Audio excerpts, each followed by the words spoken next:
Buscando la verdad y abogando por la unidad nacional en pro de la paz y la seguridad en el Ecuador que requieren todos los ecuatorianos, vamos a iniciar en los próximos minutos el primer diálogo con la doctora Zulanda Goyes, vocal que se integra al Consejo de la Judicatura.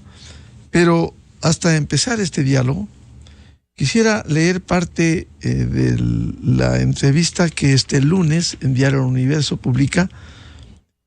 se publica entrevista realizada por el colega Vicente Ordóñez. Uno no entiende cómo se pretende justificar lo injustificable. Es una entrevista muy ilustrativa al jefe del bloque del Partido Social Cristiano, Vicente Tayano, respecto de las reformas penales aprobadas por unanimidad en la Comisión Legislativa y que al quedar al descubierto por denuncias de juristas, constitucionalistas, penalistas, académicos, simplemente en el pleno de la Asamblea, la semana anterior, criticaron duramente, los mismos que aprobaron criticaron la reforma. Y vean ustedes para que entiendan.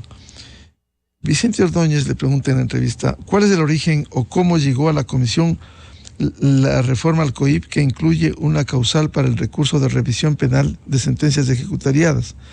Y contesta, es una reforma que va a crear inestabilidad jurídica. La Asamblea no puede aprobar nada que beneficie a alguien puntualmente. Es un tema que no está absolutamente claro, dice el jefe de la bancada del PSC. Nunca fue discutido en ninguna sesión entre los legisladores y ni siquiera tratado con el equipo técnico de asesores. Luego que se discutieron los grandes conceptos de la reforma, este tema y de la disposición general fue incluido. Ha sido incluido luego. Sí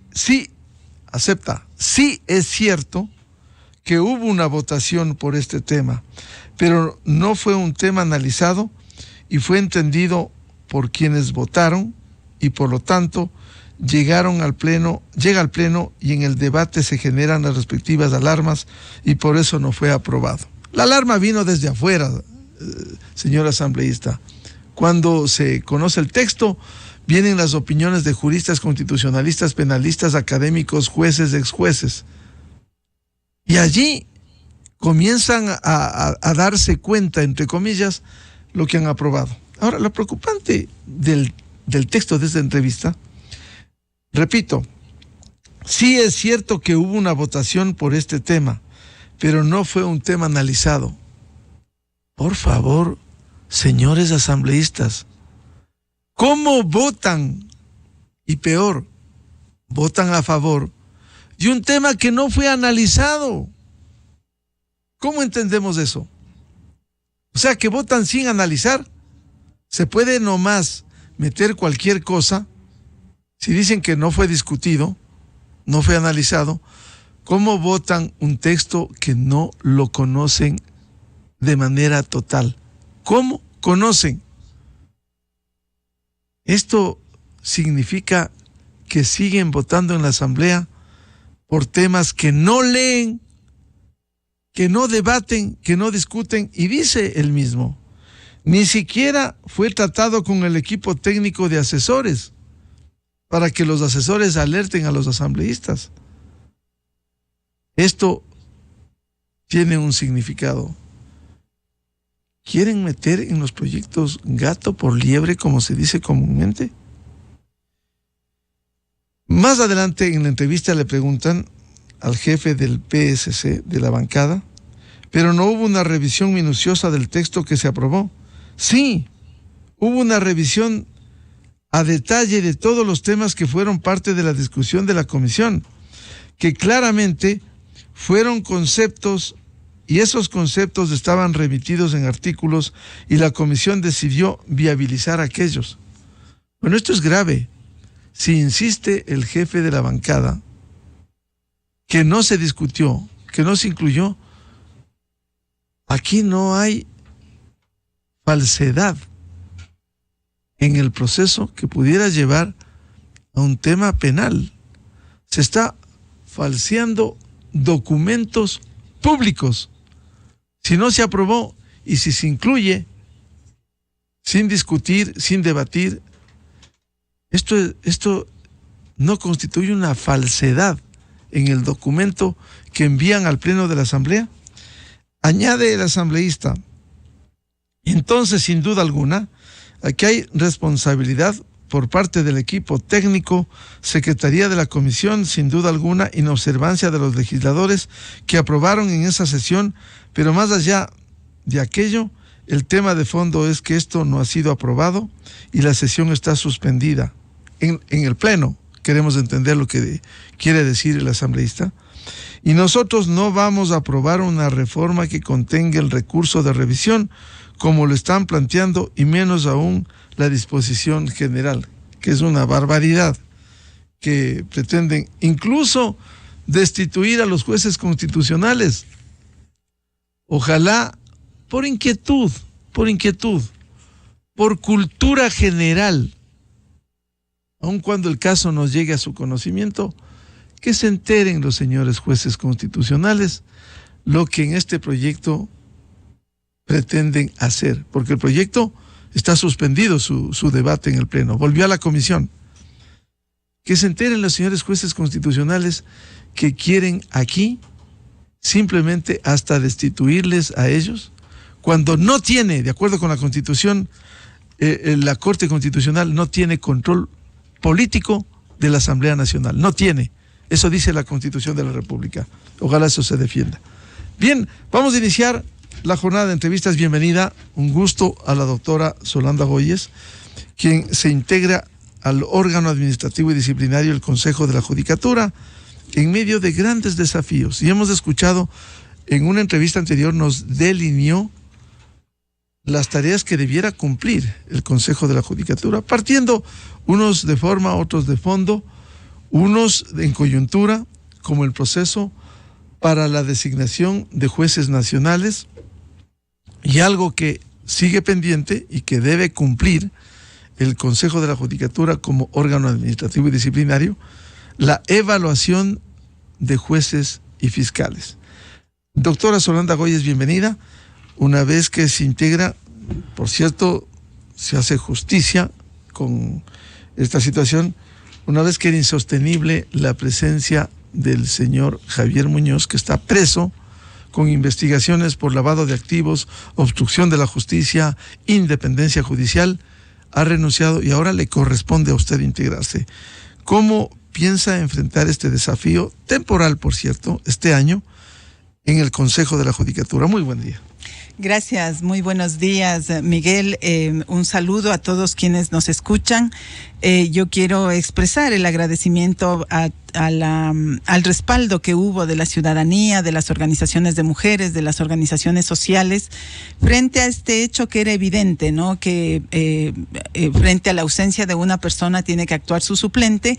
Y claro, con la renuncia de Javier Muñoz, esto ya no queda la menor duda, porque se configura una ausencia definitiva en donde corresponde la titularización o principalización. Y como usted bien dice, Miguel, tenemos poco tiempo, porque este periodo dura solamente hasta el año 2025. No olvidemos que quienes estuvieron como titulares durante todo este tiempo han transcurrido ya 5 años de ejercicio. El periodo que dice la Constitución es de 6 años, por lo tanto resta ya menos de 1, porque ya se pasó enero.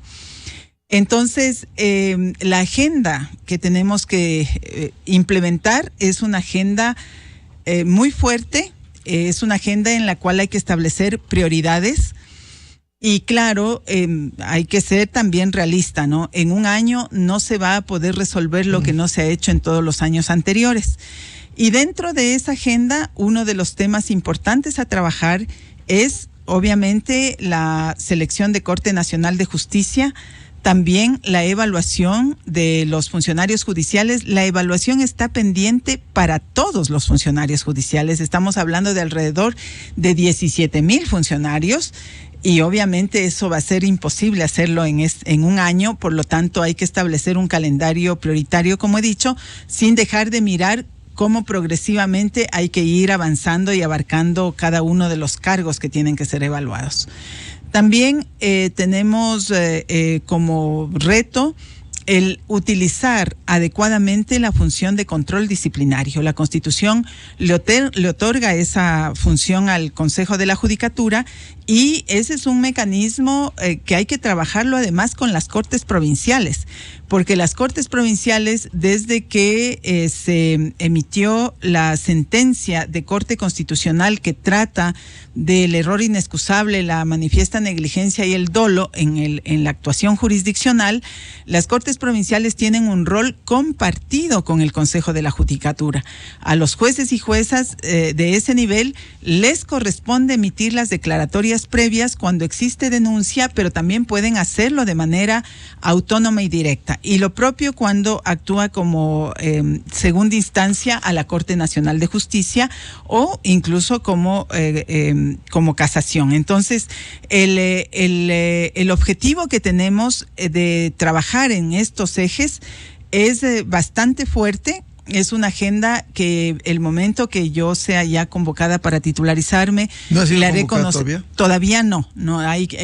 Vi que emitió un comunicado el Consejo de la Judicatura el día viernes sobre la renuncia. Sí, indicando que se ha dispuesto que se hagan los trámites para la titularización y pues de esta semana tiene que suceder aquello e inmediatamente después yo plantearé estos puntos al presidente y a los otros vocales con el objeto de establecer un acuerdo sobre los temas que hay que trabajar, ¿no? Dentro de esos grandes desafíos, como usted bien dice, doctora Solanda Goyes, va a ser difícil en un año complejo, pero sí al menos sentar las bases. Por un lado, para recuperar la imagen deteriorada del órgano administrativo y disciplinario con la presencia de estos dos señores que están en la cárcel.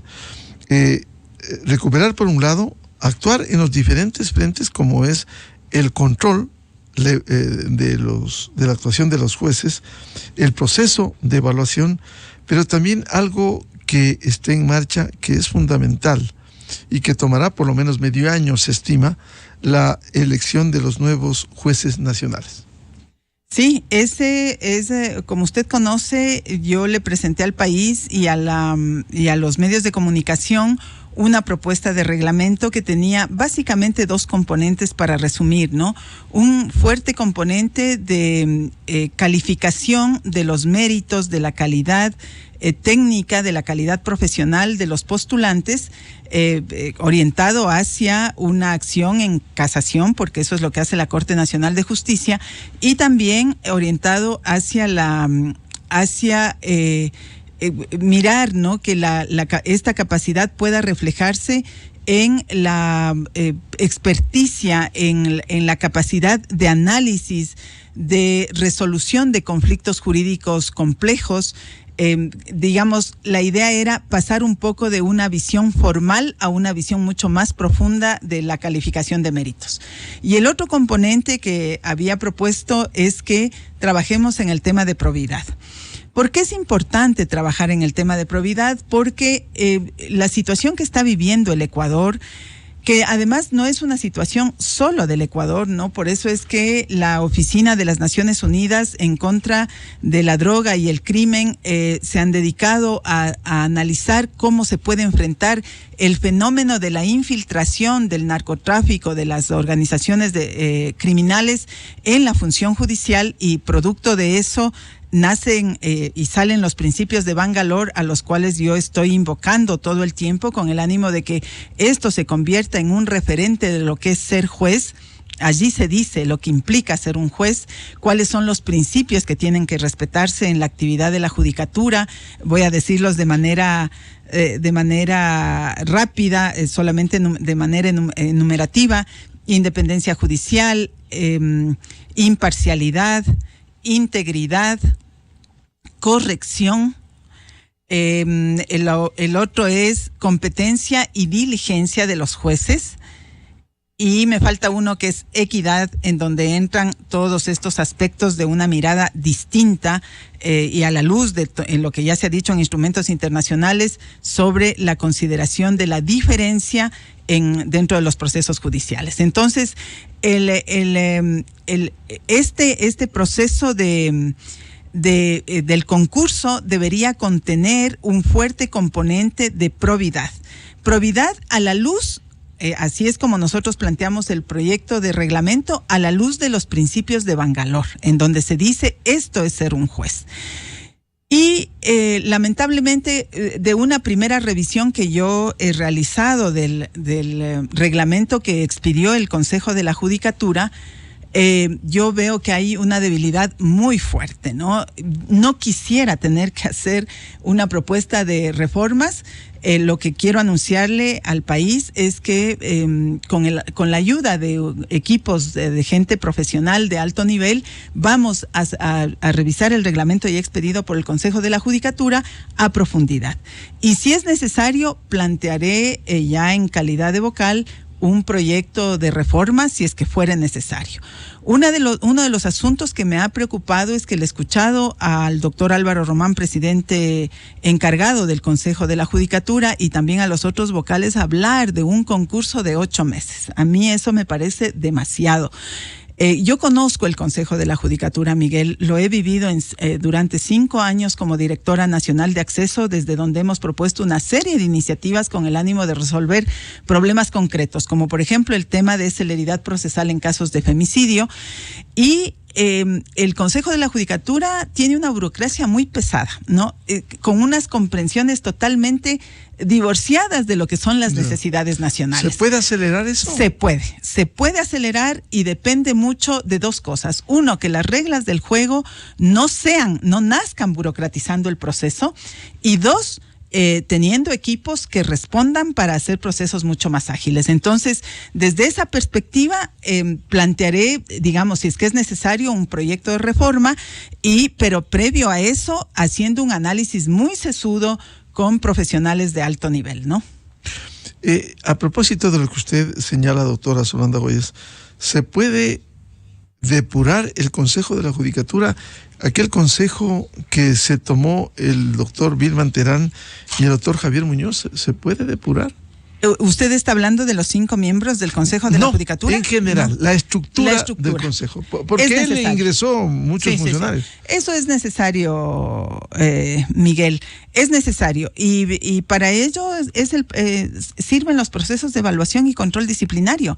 Esa es la misión del Consejo de la Judicatura como ente, órgano de gobierno que hace vigilancia, que hace control, que tiene que administrar todo el personal de la función judicial. Esa es la función fundamental del Consejo de la Judicatura en la concepción constitucional. ¿Y por qué se le otorga eso al Consejo de la Judicatura? Porque como miremos, es una de las instituciones más grandes que tiene el país. Tenemos Fuerzas Armadas, tenemos la Policía, tenemos el Ministerio de Salud y el Ministerio de Educación, entre las que mayor número de funcionarios tienen a su cargo. Pero en un siguiente nivel, en número de funcionarios, está la función judicial. No estamos hablando de alrededor de 17,000 funcionarios. Entonces, cuando se concibió en la Constitución cómo tenemos que trabajar para mantener una función idónea para responder a un alto objetivo como es la realización de la justicia, se planteó que hay un órgano administrativo. Eso es el Consejo de la Judicatura, es un gran jefe de personal el Consejo de la Judicatura.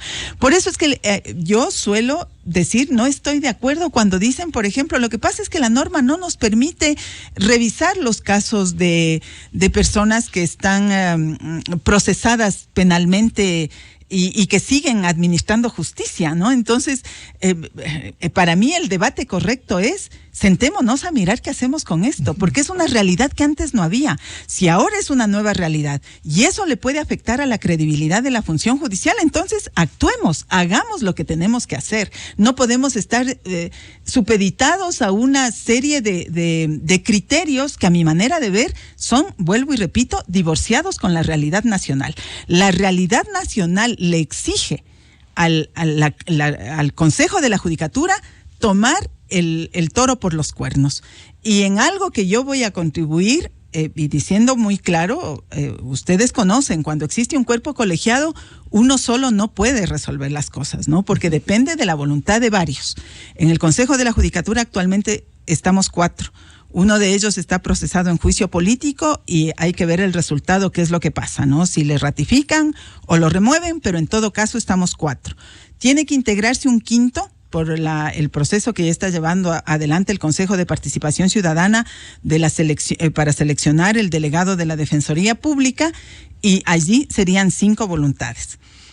Entre los 5 hay que establecer una agenda de prioridades. La agenda que yo le estoy planteando al país, yo le trasladaré al Consejo de la Judicatura. Pero luego la responsabilidad es colectiva, porque yo sola no puedo votar, yo sola no puedo decidir, mucho más cuando hay un presidente y un director general que tiene la responsabilidad del manejo de la representación legal y de la parte administrativa del Consejo de la Judicatura. Allí hay que tener el acuerdo con los otros vocales, con el objeto de que esta agenda pase a ser la prioridad. Y lo que yo siempre voy a hacer, por la forma como he venido trabajando, que nunca he trabajado sola, nunca, mi trabajo siempre ha estado respondiendo a un trabajo colectivo con las organizaciones de mujeres, con las organizaciones de niñez y adolescencia, con las organizaciones que trabajan por la democracia. Hay que incorporar también a los abogados, a las abogadas que están relacionadas con el sistema judicial y que todo el tiempo están pidiéndole y exigen cambios en la función judicial. Hay que incorporar a todos esos colectivos y hacer de esta agenda una demanda colectiva. Y claro, el Consejo va a tener que decir si estamos de acuerdo en conjunto como Consejo de la Judicatura en llevar adelante o no en llevar adelante. Y tendré la responsabilidad de decirle a la ciudadanía, siempre voy a estar informándole, y yo allí agradeceré a los medios de comunicación como Miguel, para poderle decir a la gente, así es como estamos avanzando, ¿no? Lo que en mí van a encontrar siempre es una persona que asuma las causas que son las causas nacionales. El país necesita que las instituciones no respondan a intereses personales ni de grupo, sino que respondan a los intereses nacionales. Eso es lo que requerimos para enfrentar al crimen organizado, para enfrentar a la corrupción, para enfrentar a todos estos males que han estado debilitando al Estado en los últimos años. Tenemos que recuperar el Estado, y en mí van a encontrar una persona dispuesta a dar esas batallas, ¿no? Doctora Solanda Goyes, efectivamente, como usted dice, una de las responsabilidades es la evaluación de jueces, fiscales, funcionarios, pero hay directores departamentales de libre remoción. Esto se ha cambiado porque el lastre que dejara el doctor Vilman Terán quedó evidenciado, incluso las maniobras que inicialmente, cuando él fue mencionado en el caso Metástasis, se quiso hacer. Es decir, se puede limpiar, evaluando, por cierto, en unos casos, pero en otros, a quienes son de libre remoción, para sacar de esas funciones. Mire, los directores nacionales y los directores provinciales son de libre remoción. Y yo lo he dicho ya en estos micrófonos. Eso depende, ¿no?, del Consejo, ¿no? Sí, del Consejo. Y yo no fui parte de la ubicación de los directores nacionales y provinciales actual. Recuerde que yo dije que yo estuve actuando hasta el 11 de enero, y luego me dejaron de convocar por decisión del presidente temporal y también de los otros vocales. Me dejaron de convocar. Pero en ese tiempo ya cambiaron todos los directores. Cambiaron, entiendo, la gran mayoría de directores provinciales. El único que se ha quedado y que yo he expresado mi preocupación es el director provincial del Carchi, que es una cuota política entregada por el señor Fausto Murillo y sostenida por los otros vocales, y que es hijo de uno de los legisladores que tiene que tomar decisión sobre el juicio político del señor Fausto Murillo. Y también había dicho que me preocupa algunas designaciones que se han hecho en donde se habla de relación justamente con este juicio político. Entonces, los directores provinciales ya fueron cambiados. Y los directores nacionales también, ya se han cambiado los directores nacionales. Déjeme decir que yo, por ejemplo, en Manabí sugerí como directora provincial a una mujer que, incluso sin tener una pizca de poder, ha seguido procesos que han llegado hasta la destitución de jueces que han estado relacionados con malas prácticas. No estoy hablando de Andrea Quijije. Como después yo ya no pude estar en el pleno porque se me dejó de convocar, ya no la nombraron a ella, nombraron a otra persona. Y bueno, habrá que chequear esos directores que han sido nombrados y también directores de carácter nacional. Los directores nacionales son indispensables para la reforma judicial. Por lo tanto, allí quien ocupe una dirección nacional tiene que estar acorde con esta agenda que primero tiene que ser aprobada, la voy a presentar yo al Pleno del Consejo y hay que mirar si es que el Pleno del Consejo lo aprueba. Y luego, una vez aprobada, tiene que ser ejecutada por los directores nacionales y el director general del Consejo. Entonces, allí tenemos que tener los perfiles más adecuados para poder llevar adelante, porque los retos son grandes, ¿no? Entonces, eso es lo que yo le podría comentar al respecto. Ahora, sobre, por ejemplo, personas que han ingresado en el último tiempo con contratos ocasionales, ellos pueden ser también sometidos a una revisión de si están actuando conforme a los intereses del Consejo de la Judicatura, y si lo están haciendo a nombre de otros intereses. Hay una dirección de talento humano que puede tomar las decisiones al respecto. Y ahora, sobre aquellos que tienen nombramientos provisionales, ahí cabe también el mecanismo de evaluación, pero también otros, porque hemos visto, hasta cuando yo estuve actuando, se vio que había, por ejemplo, nombramientos provisionales que se habían dado a personas que recién ingresaron, ¿no? Y hay gente que lleva 3, 4, 5 años siendo funcionario y no se le ha dado un nombramiento provisional.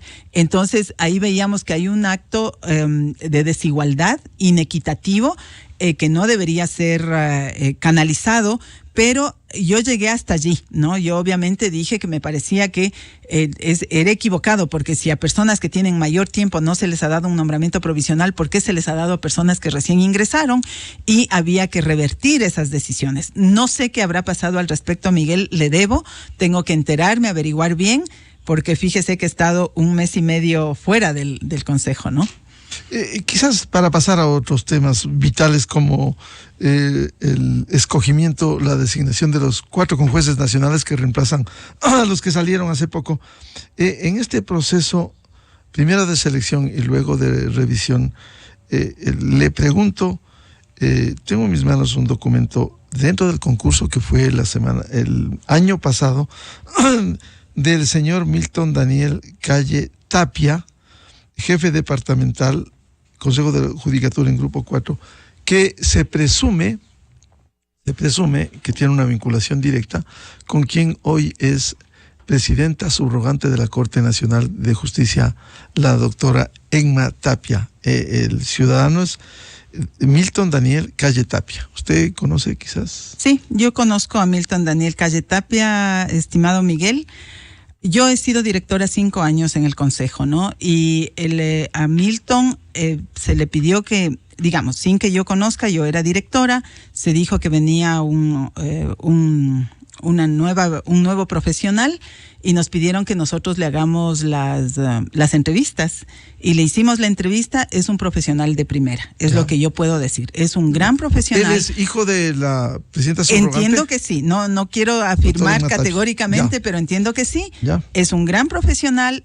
Mire, en nuestra dirección, porque él llegó a trabajar en la dirección en la que yo estaba a mi cargo, no fue sugerido por mí, fue sugerido por la Dirección de Talento Humano, pero nos pidieron a nosotros que le entrevistemos. Y le entrevistamos y nos pareció muy bien.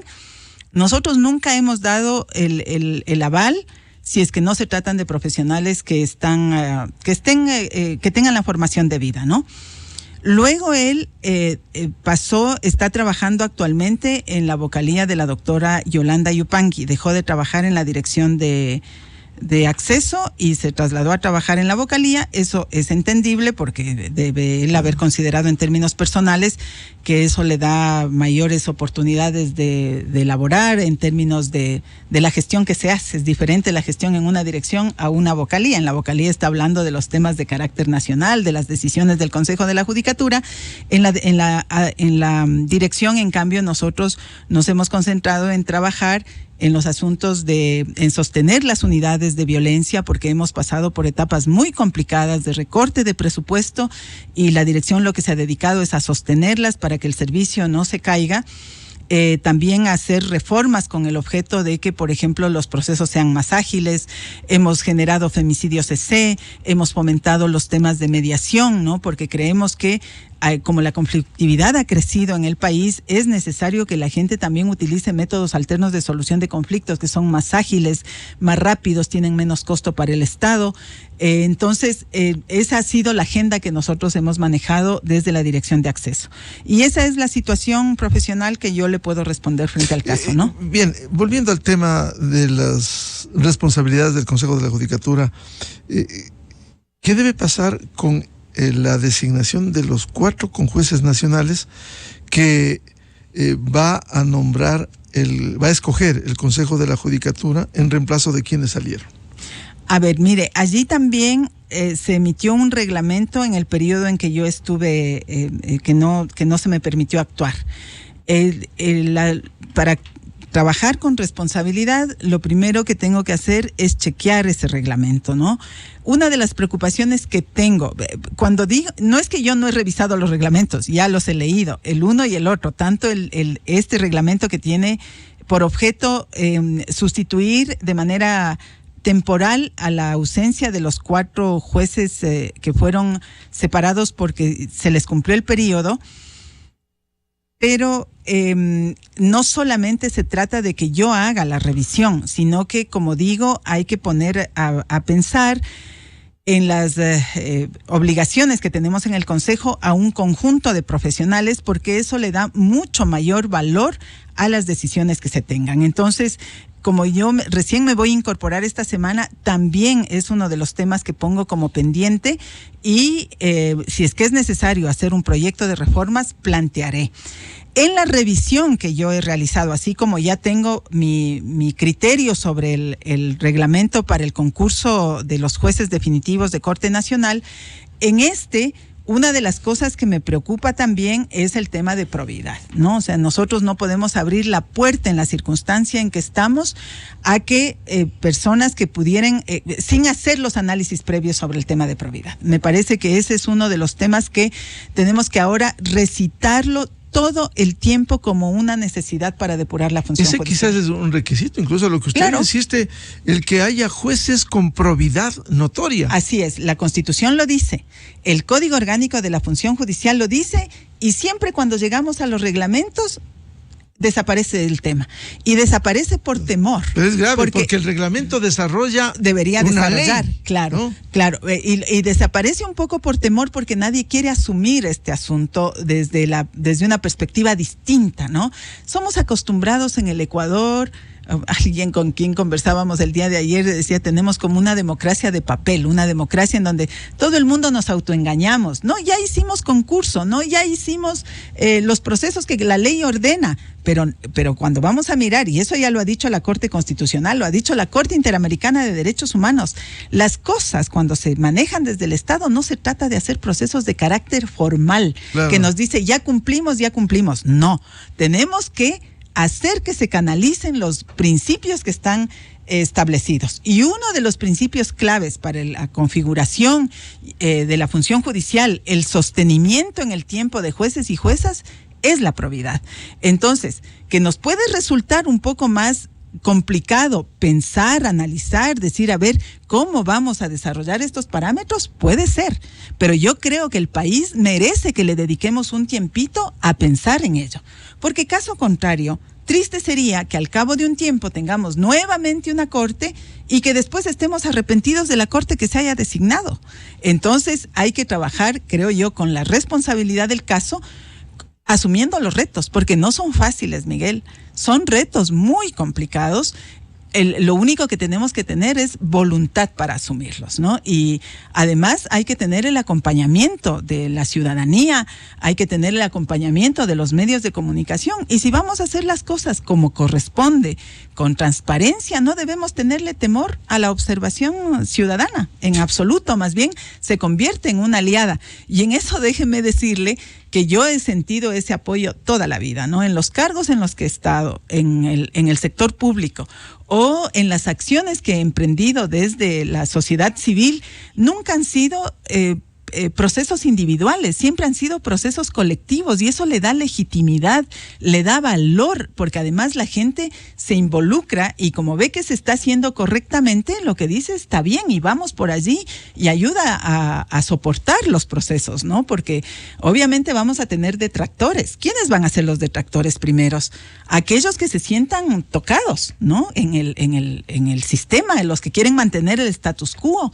Ellos van a ser los primeros que reaccionen. Entonces, tenemos que estar también trabajando en colectivo, con el ánimo de ganar ese respaldo que necesitamos para enfrentar procesos complejos como este, ¿no? Volviendo al tema, doctora Goyes, del concurso para designar jueces y con jueces nacionales, quizás se puede acortar el tiempo que se ha mencionado de entre 6 y 8 meses. Sí, miren, el proyecto que yo planteé era un proyecto que podía desarrollarse en 90 días laborables, lo que puede traducirse en 4 meses y medio, 5 meses, ¿no? Y nosotros cumpliendo todos los pasos de rigor. Sí, cumpliendo la ley, cumpliendo la Constitución, e incluso decíamos no lo podemos recortar más porque hicimos los esfuerzos mayores para hacerlo más ágil, porque hay cantidad de etapas que nos pone ya la ley y que hay que cumplir esas etapas, ¿no? Pero claro, allí nosotros habíamos planteado un proceso no burocrático, mucho más eficiente, expedito.